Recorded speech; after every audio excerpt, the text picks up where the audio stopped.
Anyway, fast forward to the main event. A long ass match, 25 minutes. Yeah, 25 great. minutes?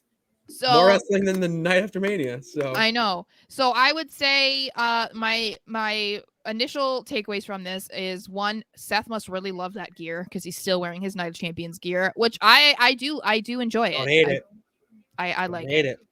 I also love Priest's gear because obviously he's a big Outsiders NWO fan, so he uses a lot of influence from the Outsiders, like the drip, and so I really love that he wore the What? purple tights. And oh yeah, no, he does the surfer walk a little bit, not as much as he used to, but his tights were great. I liked the tribute to the Outsiders once again, and I felt like, I mean, this match had basically everything in it, and I liked that it was a pay-per-view quality match. I felt like it was a great way to kick off Seth's reign as the new champion and make it feel important, because I wouldn't be surprised if a lot of people, because we said at the beginning that the Raw did better this week than last week. I really would not be surprised if a lot of people actually tuned in to watch this main event, because the numbers generally fall like in the third hour or like to the main event just because of the time that it's on. Yeah. But I wouldn't be surprised if that was something that people actually wanted to tune in to see, because it really was like, if that was on WrestleMania, if that was at Night of Champions, it doesn't matter. I feel like that fit the bill for any pay-per-view. Yeah, that was a very good, pay-per-view match. What it did was it gave Seth, I would say, the first legitimate defense.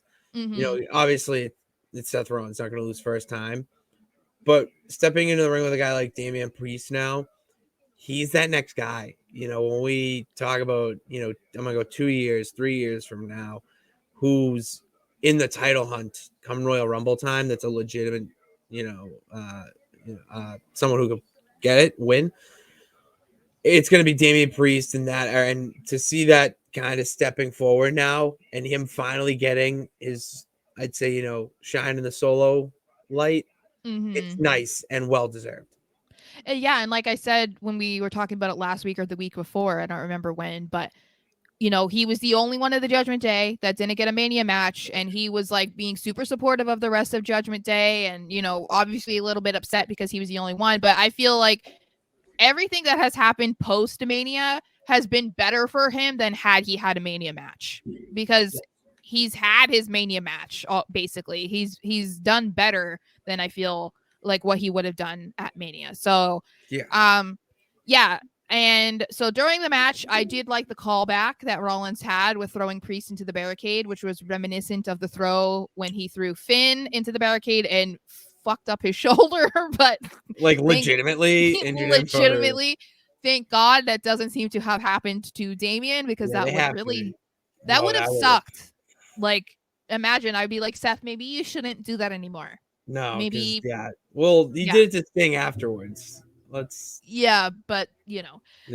still wrestling. So Finn thinks that apparently things are going bad or starting to look bad for Damian, so he comes out and Rollins super kicks him. So he's out, and Priest was confused, and he says to the ring, "Why are you out here? Like, why are you here?" And so Rollins goes on to win,